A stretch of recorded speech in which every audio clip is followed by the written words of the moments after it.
Today we have Jamie here with us. Jamie is one of my former coaching clients. She offers a really unique perspective since she's been there, she's been in your place, and she knows what it feels like to be building your business. I know I'm a little further removed from that since it's been 10 years that I've been in business now, but Jamie feels the pains a little bit more and she's been there and she knows what it's like. Jamie, I am so excited to have you here today. Why don't you share with everybody a little bit about what it's like to work with me or to have me in their pocket as their business coach or just to learn from me? Because I know that you started following me years ago and you followed me for quite some time before you worked with me. So do you want to share a bit about what it's like to work with Karinda? Yes, definitely. I was definitely a lurker. I followed all of your free webinars and I finally reached a point where I was like, I have absorbed all of the free knowledge I possibly can. And it was actually, we got on the phone and I told you, hey, I am at this point. It's not good. It doesn't look good and it hasn't been good. And I need this to work. And from that first phone call, obviously, you pointed out a lot of big pain points in my business. And going through the process, I'd never had somebody where I could literally in my pocket pull my phone out and say, hey, this is what my client is wanting, or this is what the problem is. What do I do? And you walked me through it. And you really pushed me out of my comfort zone a couple times, but it definitely paid off in the long run. Just thinking back, even a little bit over a year ago, where I was with my business to now, it's crazy to think. Yes, I love that.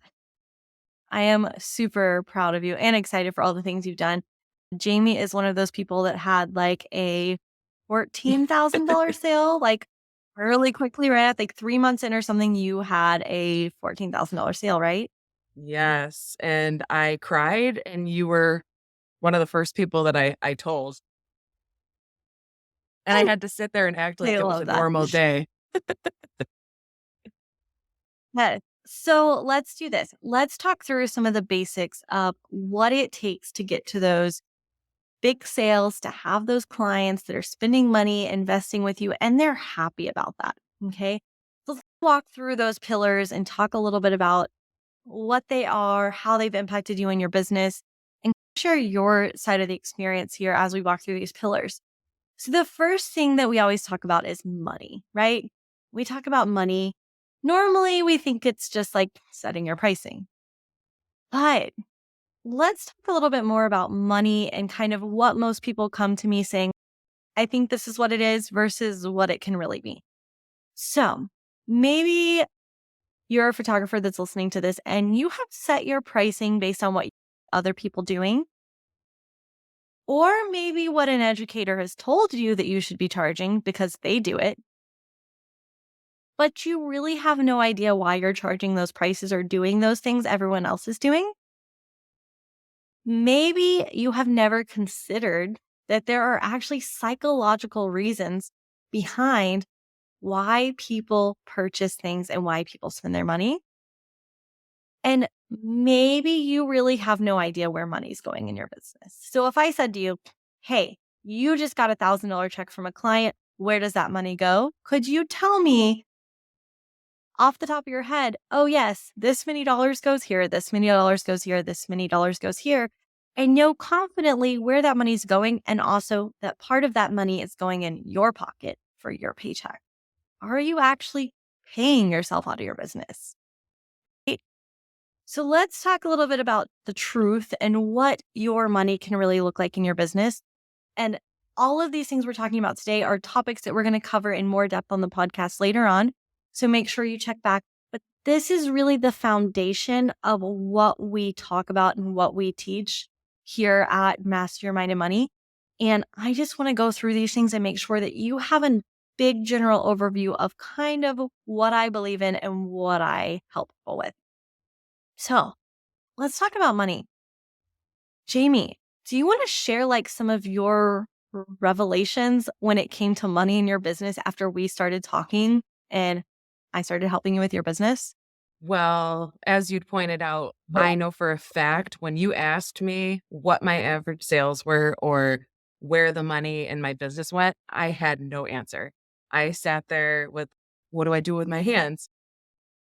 Which was very embarrassing for me, honestly, because like I said, I followed you a lot. I looked up to you and I was like, oh my gosh, I'm botching it. Like I I look so amateur. And as we dove into it, like you said, it definitely was a lot more than just, okay, raise your prices. It was the psychology behind, okay, this is the percentage that your cost of goods sold needs to be. This is why. This is how you're going to pay yourself, which I never paid myself in my business. And the big thing too, and I remember it, was that I had this thought process that I would be greedy if I was asking for what I deserved pretty much in my business. And I remembered when I said that to you, you were like, hold on a second, what? And you reminded me that this is a business. This isn't just a little hobby. This is a business, and you have to stay in business. In order to do that, you need to be comfortable with money, comfortable making money, and knowing Mhm. your numbers. Yeah. I think that you should be a little obsessed with your money. As bad as that sounds to say, you have to be obsessed with your numbers to know them, to understand them, to love them. Like anybody at this point in time, if I said to them, what's your average sale right now? If you have to think about it, that means you don't love your numbers enough and you don't know your numbers enough. The Mhm. truth is here is that you should know exactly why you are charging those numbers that you have to be charging. You should feel confident when you say your prices because you know that to put $100,000 in your pocket at the end of the year, you have to charge that much money for that canvas, and you should know and not feel guilty about it. And You I should think a know lot that of when you it sell that too, fi ooh, I think a lot of it too is, you know, when you are uncomfortable with your pricing or you are uncomfortable with making money, when you're going over your pricing with potential clients, you almost mumble when you get to the high investment. You're like, oh, my session fee is, let's just throw it out there, $200. And this will include XYZ. But if you want to get a life size piece of artwork on your wall, it's going to be, and then you never sell it because you're not confidently marketing what you're offering. Yeah, 100%. I love that. The other thing too is that I know sometimes as like women, I think like sometimes there's a bit of like women don't manage the money. It's like a man's job to some extent. And I think that the other piece of this is you have to learn how to manage your money in your business, to love the feeling of looking at your bank account, to love looking at your account and going, this much is mine, this much is taxes, this much covered that, and to love the idea and the feeling of looking at those things. And lastly, you should know exactly how your clients are making purchasing decisions, right? So if I say to you, Jamie, why would somebody buy this instead of this? You should know, hey, the reason they're going to buy that is because I have my pricing set up in this way. And this serves as an anchor point, And this is what I've shown them. And these are the questions I asked. And this is what I put on their wall. So that's why they're going to buy that. There is a proven science behind why people make purchasing decisions and why people spend money in a certain way. And really, this is a bit of, I think, the piece that in my business personally was missing. I didn't understand why my clients were making the decisions they were making. I just thought that there's my price list and there it is. I didn't understand the importance of the way I asked questions. I didn't understand the importance of how I was presenting my pricing. I didn't understand the importance of just one little word when I said my pricing or my tone of voice. People make buying decisions based on proven science and psychology and knowing the background, and that is hugely important. Do you feel like whenever you talk to your clients, you're like, okay, what am I going to do to get them to make the decision I want them to make? Or versus beforehand, you were just like, we'll see what happens. Yeah, it was always like a Hail Mary. And something actually that I just very recently started doing is when I do the initial consultations, and especially when I get into planning out their session, I pinpoint exactly who I'm selling to because sometimes it's not necessarily the parents or the wife or the husband. Like, for example, I have a client right now. I know right off the bat, I am selling to the grandchildren. Like, that is it. They are the deciding factors, and that's who I'm going for. Whereas Mhm. other situations, the psychology of it's going to be different. And I think that plays in a lot too on how your sales go. Because if you're pitching to the wrong person, it's not going to do anything.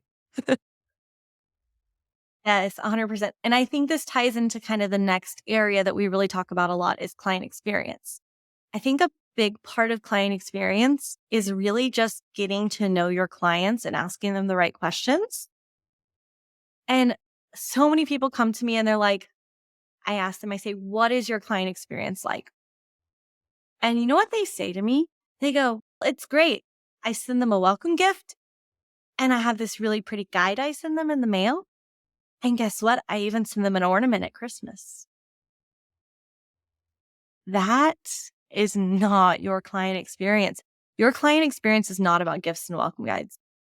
And also, the other thing that I hear people say is my client experience is 50 million steps to it. And I have a spreadsheet this long and it's overwhelming.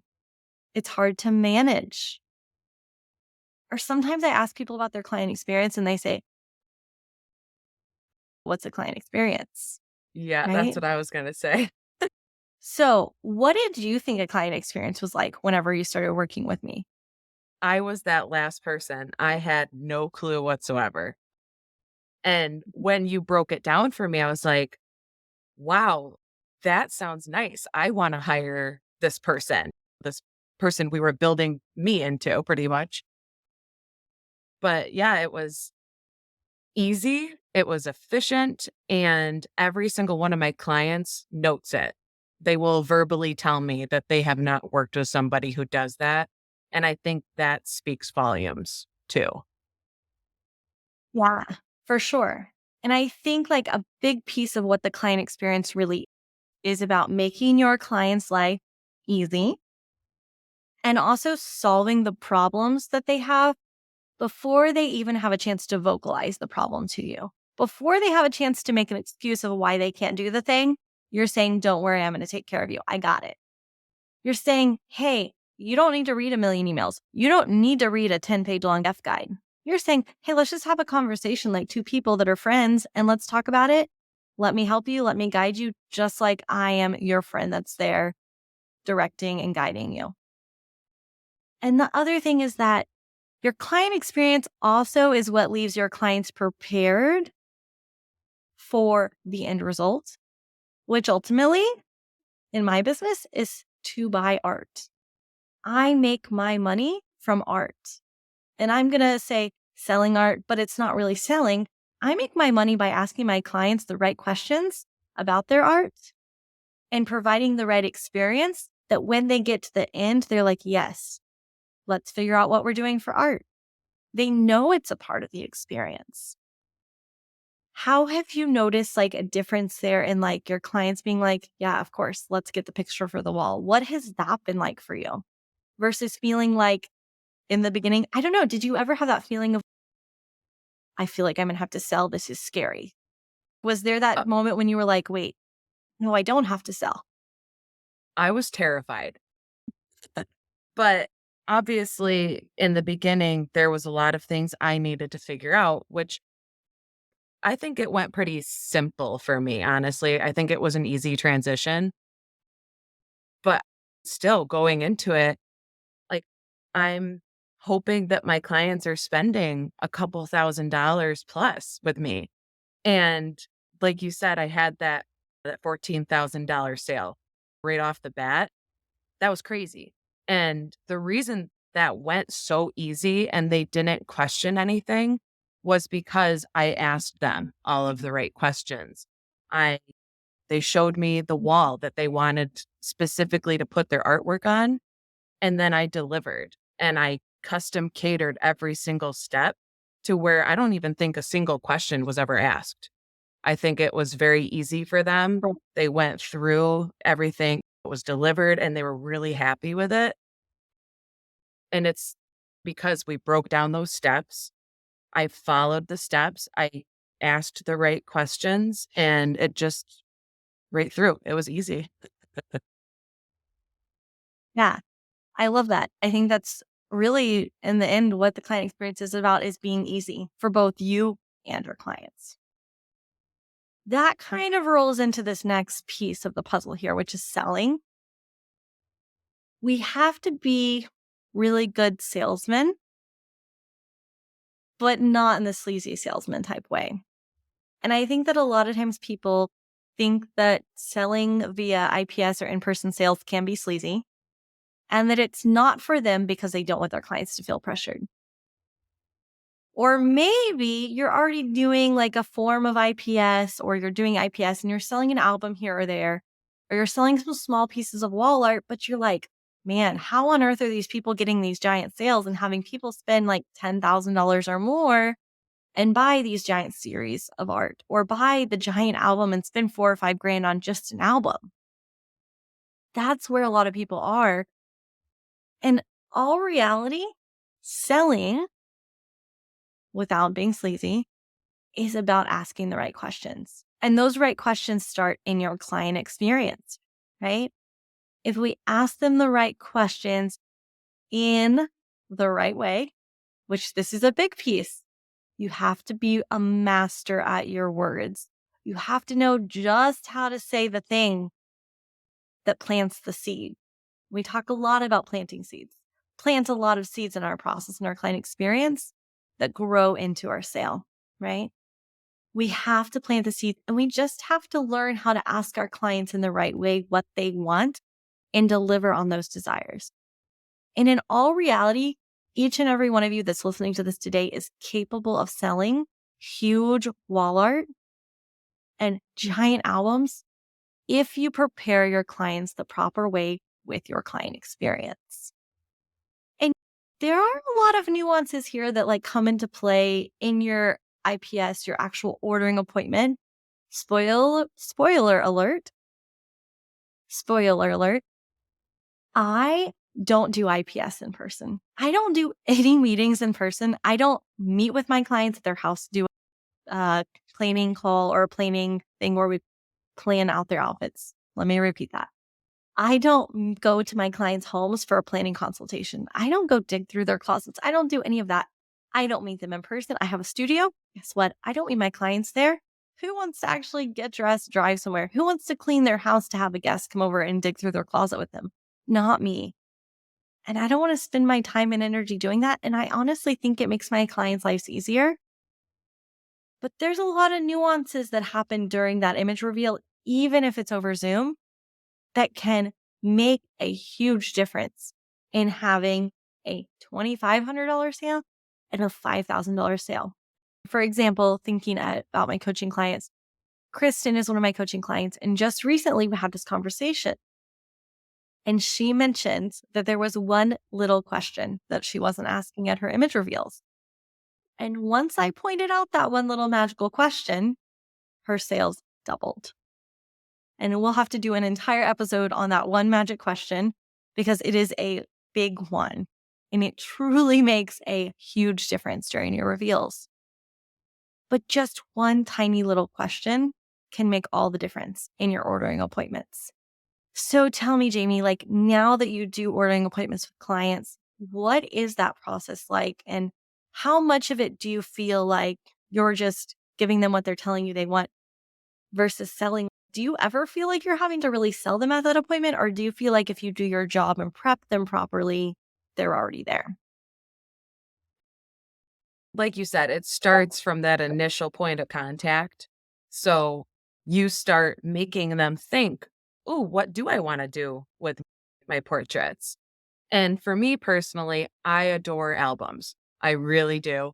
I like doing something for the wall. I'm a big statement person. If you look at my home, it's full of large art, but I like to do an album. So that's where I'll steer them. And then I'll be like, oh, you know what goes well with this album is a big statement piece. And then at the session, I have that sample.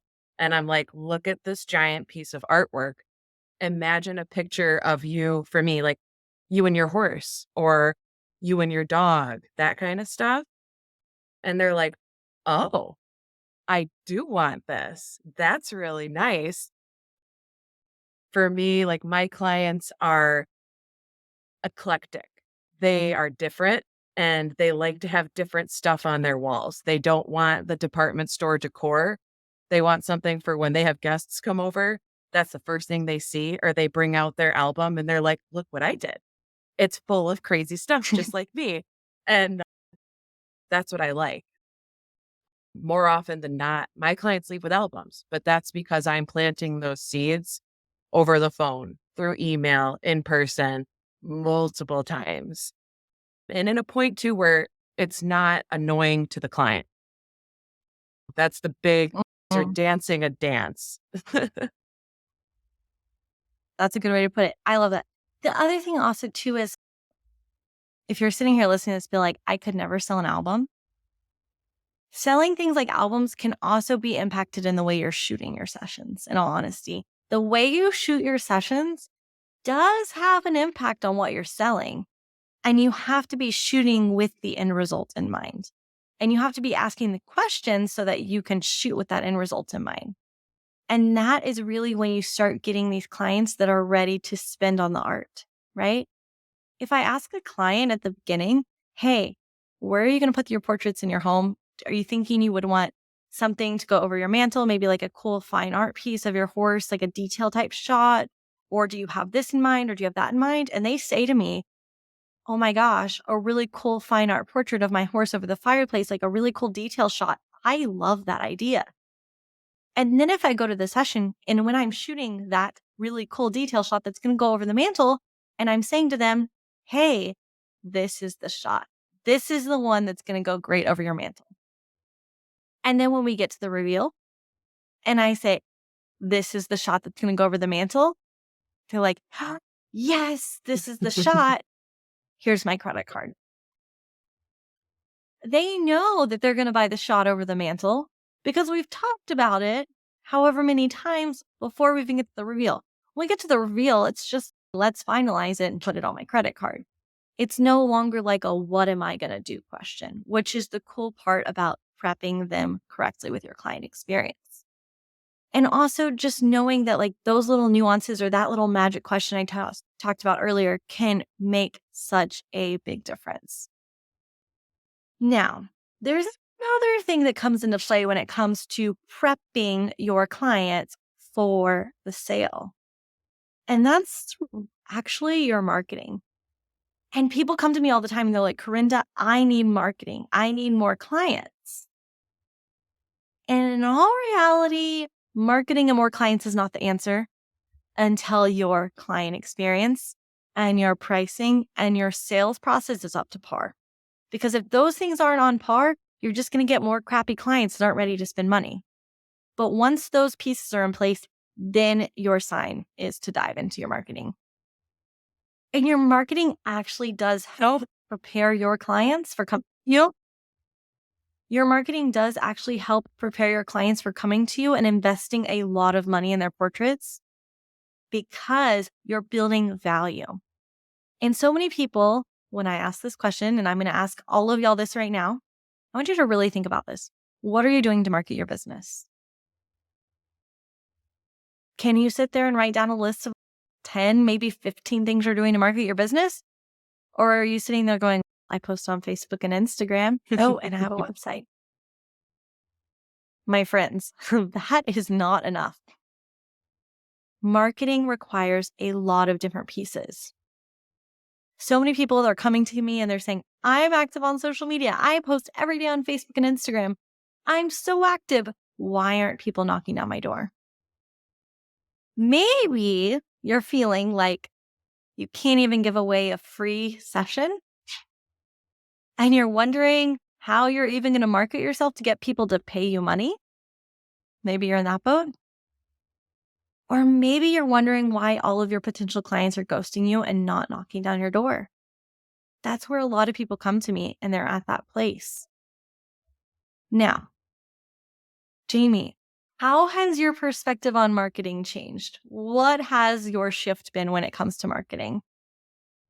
Well, I feel like you're calling me out quite a bit this time. I was definitely the social media marketer. And this has actually been I devoted this year. This is the year of marketing for me. And I have tried a lot of different things. And yeah, some of them didn't work out, but at the same time, the ones that did work out have led me to some awesome clients. And they're just rolling through right now. And I had started that at the beginning of the year. And I think that's actually quite fast for nurturing a client in that aspect. But no, I've approached many different avenues, and it was stuff that I never thought about before. I really did. I really thought either you're going to rent a billboard or you're doing social media. That was my mindset on marketing. And there is so much that goes into it. And I'm really loving it because I'm putting myself in front of people and I'm meeting new people too. That's the fun part too. Yeah, I think that last part you just mentioned, you're putting yourself in front of people and you're meeting people is incredibly important. In a We lot of cannot hide different behind our ways computers. too. Yeah, we can't hide behind our computers and expect that people are going to show up. We have to get on the ground and do the dirty work. We have to go out, especially in those early business building years, when we're building a brand and building our reputation. We have to do whatever it takes to get our name and our face in front of the right people. And we can't just show up once. We can't show up twice, 3 or 4 times. We have to show up at least 8 times. I have this rule that I've made up. It came from the sales world, actually. My rule is you have to show up at least 8 times before somebody begins to trust you. So if they just see you on Facebook, it's not enough. If they see you on Facebook and Instagram, it's not enough. What other ways are you going to show up in front of those people so that they start to take notice? And they're not going to take notice till you're in front of them at least 8 times. Posting on social media isn't going to cut it. And marketing requires that multifaceted plan. And when it comes to marketing, I talk a lot about a spider web. We're building a spider web. And when you look at a spider web, you're like, holy smokes, there are a lot of little pieces to that. And if you are just posting on Facebook, you are a spider dangling from a single string. And I wanted to But add in you are. too. So, like I said, I'm Mhm. trying a lot of different methods. And very recently, I've started going to a lot of horse shows because I went full time with my photography this year, thanks to obviously you, but I'm going. And I am the type of person where I will talk about just about anything until you tell me that I need to stop talking. So I'm just showing up and people know me. They're like, oh, that's Jamie Pankow. She has the red hair. She has the tattoos. She's normally wearing black, but she's going to hunt you down, especially if you have dapples on your horse. It's just a known fact at any horse show these days. I just did it this weekend. But yeah, I think that's another thing too that it never once crossed my mind to talk to people at horse shows. And I was always going anyways. Yeah. I think that there's so many opportunities in our everyday life to market ourselves. And really, once you start to see those opportunities and think about your business and your marketing in a new way, you start to see those opportunities in everyday life. The other thing when it comes to marketing is this whole idea that you can't give away the free session. We talked about selling. How are you going to sell something when you can't even give away the free session? Now, let's talk about how this relates to marketing because I am 100% a believer nobody wants the free thing. If there's something free sitting on the side of the road, I'm assuming there's something wrong with it. And as a photographer, when you are leading heavily in your marketing that you're just going to give away the free thing or you're going to do the model call after model call, guess what? Nobody's going to want you. People wonder what's wrong with the free thing. So, when it comes to marketing in your business, you have got to keep this in mind, guys. You cannot sit there and sound desperate, even if you feel desperate inside. You have to learn to speak about your business in a brand new way that builds authority. You have to talk up your business. You have to pretend like you are the hottest thing out there, even if you are like, I have no clients. What do I do? But if you go around telling everybody and talking like you have zero clients and nobody wants you, nobody's going to want you. I think this just randomly popped in my head. I've never had this thought before, but you know how like the jerk guy when you were like young and in high school and in college, the guy that was the jerk and wanted nothing to do with you because he played hard to get, all the girls wanted him. There's a reason why that works. Because people want things that are exclusive or elusive, or people want things that are hard to get. People don't want the nice guy. So maybe you're just being the nice guy in your business that nobody wants. Not that the nice guy's bad. We all know the nice guy's the good option, right? I married the nice guy. But there is a bit of this. So we have to learn to speak about our business in a different way with a different sense of authority.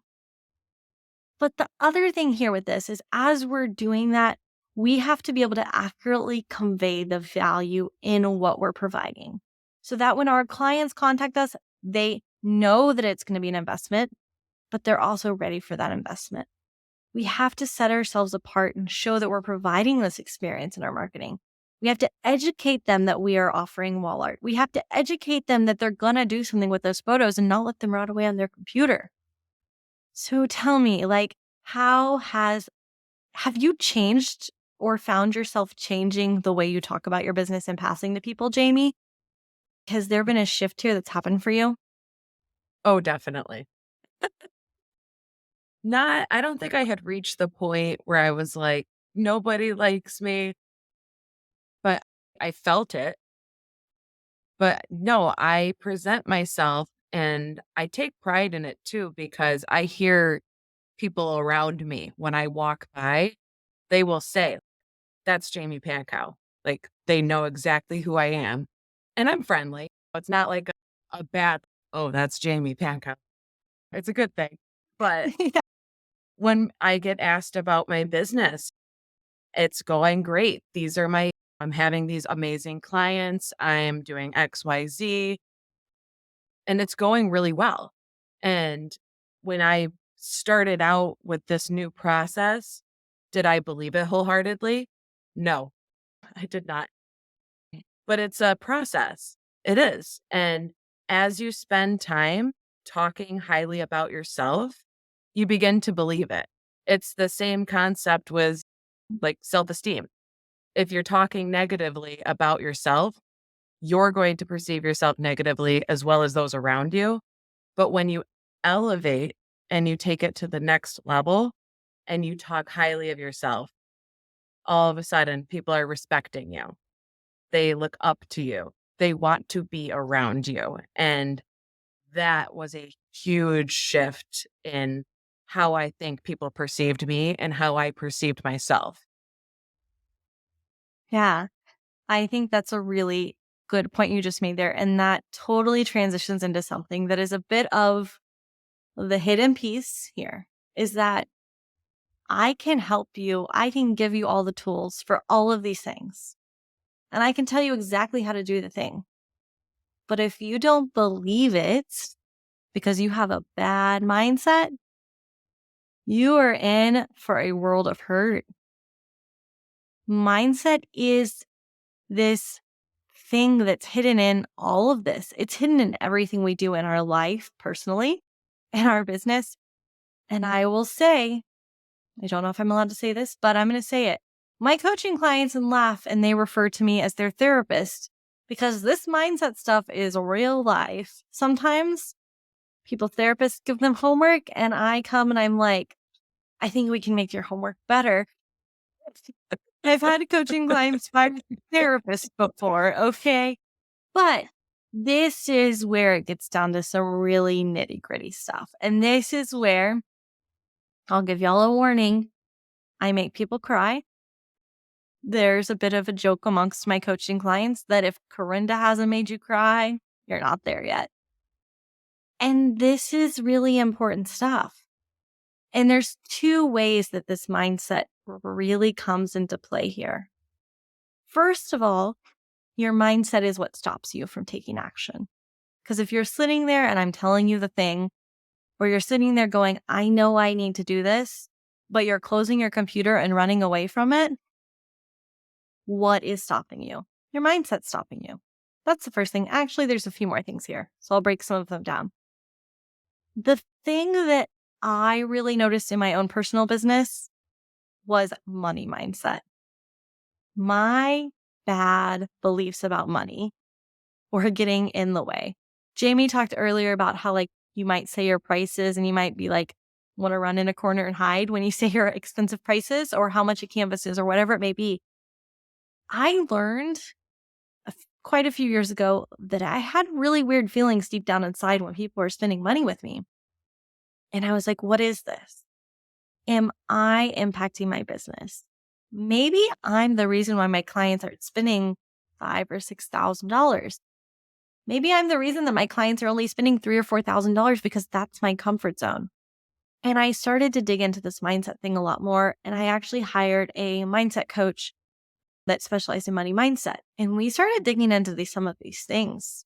And I realized, oh man, there's a lot here. So if you ever find yourself, number one, doubting your ability to go take action, to go do the thing, you need to look into why. What is it you're afraid of? Are you afraid of failing? Are you afraid of what happens if you actually make this work? Maybe you're worried that if you make this business work and you make all the money you want to make, that your friends will look at you differently. Maybe you're worried that if you go put everything into this and you fail, that people are going to laugh at you and say, haha, she's a failure. Maybe you're afraid of doing this because you're afraid that the people that can afford to spend thousands of dollars with you are not nice people because you grew up being told that people who have money are not nice people. There's so many things to unpack here in this mindset. And I could go on and on for hours about this. But there's another side of this mindset situation that I also think is incredibly important, and that is your why. Your why is the compass and what guides you in your business. Your why is what makes you different than everyone else. And the reason I put your why in with this mindset stuff is because this is the ooey gooey stuff that makes you cry. This is the personal stuff that runs into our business, our mindset and our why. And you know what? Some of our mindset things probably come from our why and our stories and our things that have happened to us. And those are embedded in our why as well. So, Jamie, like when we first started working together, I know you had a bit of imposter syndrome. I think that's where you were at whenever you came to me. You had this imposter syndrome and you were like, ooh, what do I do? I can't possibly do this. Did you think this mindset stuff was legit when we started, or did it take you a bit to realize, oh crap, I am sabotaging myself? Where were you on that spectrum?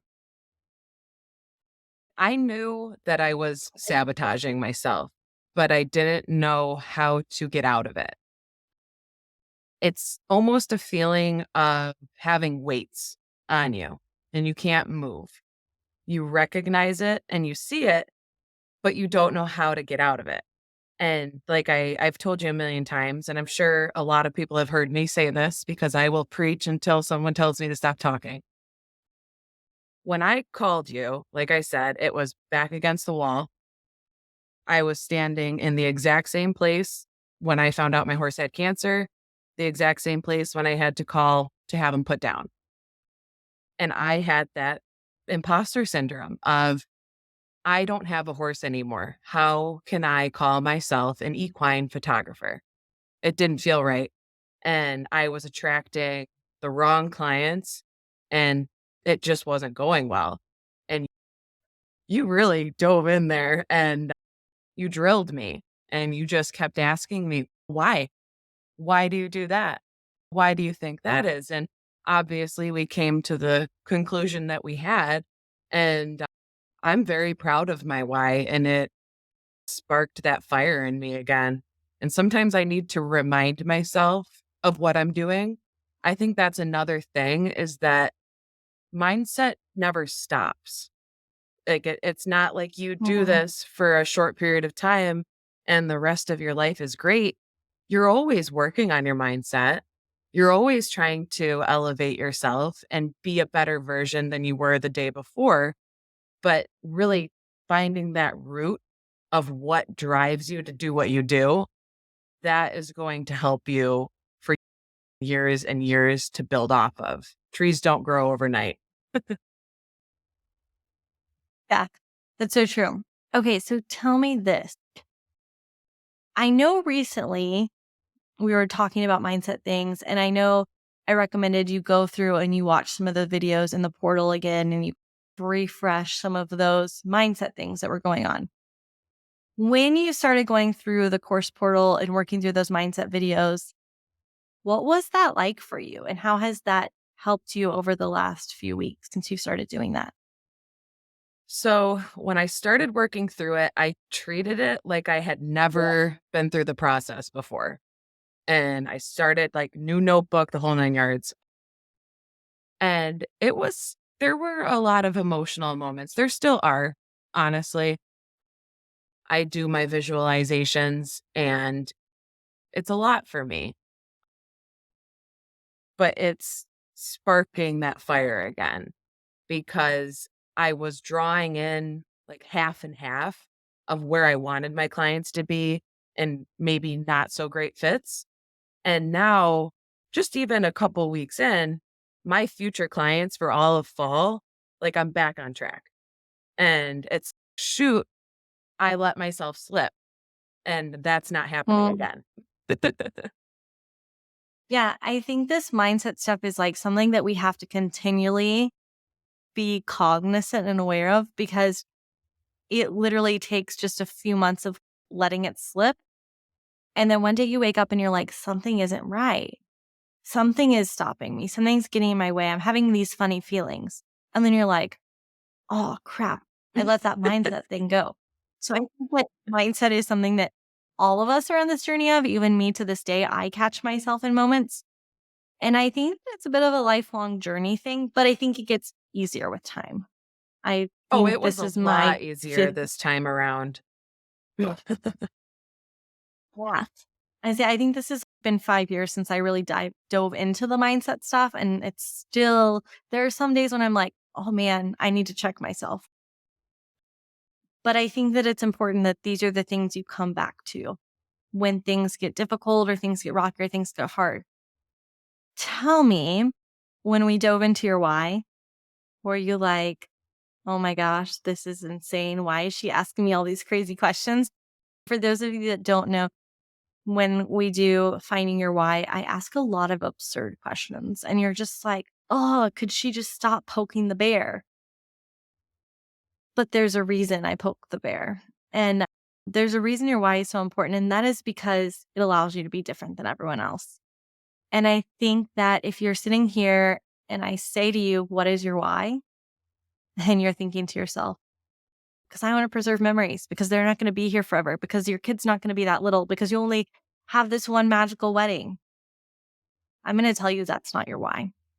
If you say anything that any other photographers could copy and put on their website, it's a conversation I had the other day with someone. Someone said another photographer stole and copied what was on my website. I said, well, then your copy isn't good enough because it's not unique enough to you that somebody else could copy it. Everything in your business should reflect your why, and it should be so deeply rooted in that. So, Jamie, tell me a little bit about that epiphany of, oh, my why. This is something that I can actually use. This isn't just crap Karinda's telling me. Watch me get emotional. So I know that when you were asking me, And I'm sure there has to be someone listening who has the same method as I do. I really wanted to have the right answer. Like, I was so focused on having the right answer that I wasn't thinking internally. So you kept pushing me, and I think we took a little bit longer on it than you wanted to. But it was the epiphany. I was sitting at my desk. This is not where I was sitting, but I was sitting at a desk. And I looked up on the wall, and I had a portrait on the wall of my horse and I. And that was my moment. I said, I want to give people that. I want to show them that. Sorry, can we just stop for? You make Okay. Jamie Okay. cry. So let's go back around. Okay. Where should I start again? Whenever Okay. you were looking at the picture of your horse on the wall. Okay. So I looked up on the wall and I had a portrait on the wall of my horse and I. And my horse is no Mhm. longer with me. I had him for 15 years and he was my heart and soul. He got me through addiction. He got me through domestic abuse.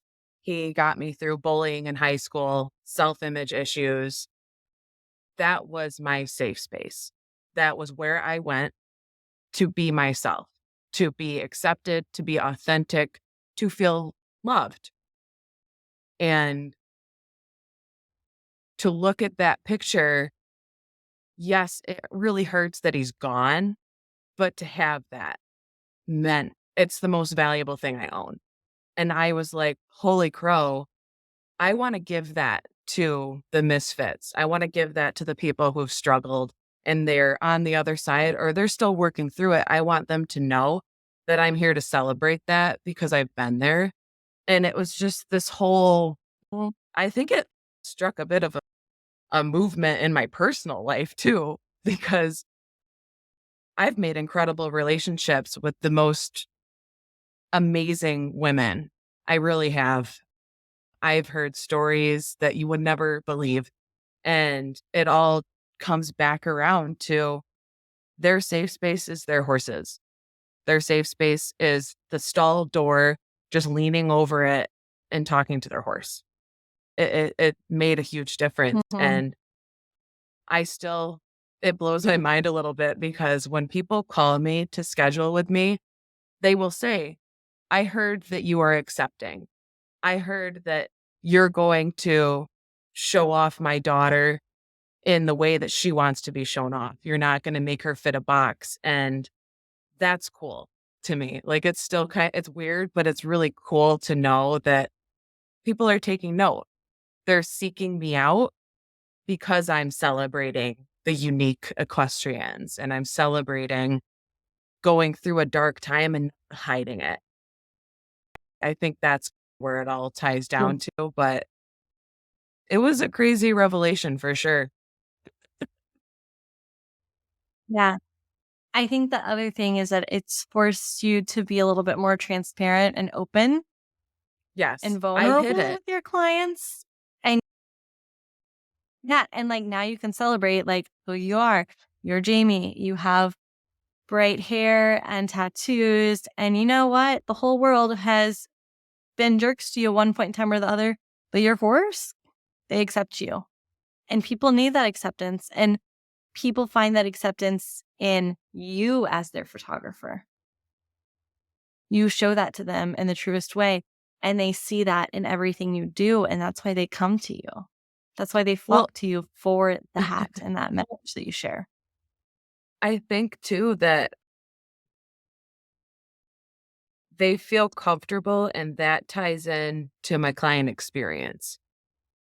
Like they're going Mhm. to pass that on to the next person. And that is a big key part in my client experience personally is showing that acceptance and highlighting how they're unique. It's something that not a lot of the competitors in my area do. And I think that sets me aside. Yeah. I feel like with this process that we use, it allows you the time and the space to get to know your clients in a different way, which makes all the difference in being able to make it unique to them and special to them and getting to know them and their stories and share your story and your journey to help them. And yes, like we do want to make money, we do want to be profitable, we do want the simple business, but we're artists. We get a bit of this fulfillment out of helping people. And we get a bit of this fulfillment about creating this art. But that art has so much more power behind it with the why and with you giving that to your clients and feeling that yourself and knowing their story and their journey because you get to know them, because you ask the questions to get to know them. And I really think that that's what this is about. And people are happy to pay you lots of money and to have that experience and to feel like they feel good about giving you their money when they do pay it to you because they're like, holy crap, she cares about me. And we do. I think it's safe to say we care about our clients. Our clients are like our family. I always joke and say my clients are my family. I know them and I follow their lives closer than I follow some of my own family members. And Well, like and we watch can them I grow. add on to that? Yeah, go ahead. I had a conversation with a wedding photographer that I know, and we were talking about client experiences. And she said she loves following the rest of her couple's lives and the exciting stuff that they go through. And I say, I agree, that's amazing. I said, for me, I've built such a strong relationship with my clients that I follow them too. I'm a part of that life. But like we have gotten so close that I think for equine photographers listening or pet photographers listening right now, we all know there's a rainbow at some point. And to have built a relationship with your client to the point where you are one of the first people that they tell, or you are one of the first people that they contact because they want to get portraits, that is a very raw emotion. And that is a really big thing, I think, that has changed my business is that I have built that bridge. I do have that relationship with my clients. And I love that. It gave me purpose in what I'm doing. Yeah. I wholeheartedly agree with that. It is really powerful whenever you build like these deep relationships. And some of my clients have become great friends of mine now. I don't find friends by going and hanging out places. I find friends because I find clients that I love and relate to and will become like my best friends. One of my best friends to this day, she actually, this is a really interesting story. She contacted me to photograph her wedding years ago, 7 years ago, I think, 8 years ago now.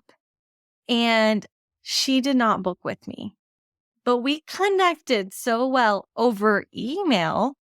This is before I called my clients right away. We connected so well over email that we literally one day were like, I think I messaged her one day, was like, hey, we should go get lunch one day. And she was like, okay, cool, let's do it. And we are really good friends. She's one of my best friends now.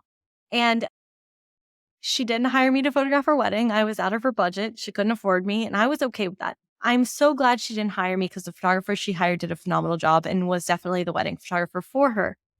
But we became such great friends. And it's so funny because even people who don't become your clients who contact you might become your friends because the reason they contact you is because they fall in love with you and your Mhm. story and your journey. So I think that's a really powerful example of failed inquiry turns to one of my best friends. So I love it. It's been such a good overview of everything that we really talk about and what builds that foundation. And I hope it gives everyone a good idea of what's to come. We're going to dive into a lot of these topics in more detail and really get into the nitty gritty of what it looks like to build a profitable business and master your mindset while you're doing it. Because I can give you all the tools, but unless you know how to deal with your little birdie on your shoulder that's being a bad news bird and telling you you can't do it, then all of the things I share with you are useless. So I'm excited for this journey. I hope Jamie has been a good perspective today and sharing her experience and her journey going through this as well. So you can see that I'm not crazy. I do have some wealth of knowledge that is usable and is good, even when you hear me say things that you think I've been saying for. So thank you so much, Jamie, for being here. And I'm sure we will be back with you eventually talking about lots more good things. That's not a word, but many more good things. So thanks for your time today. Thank you.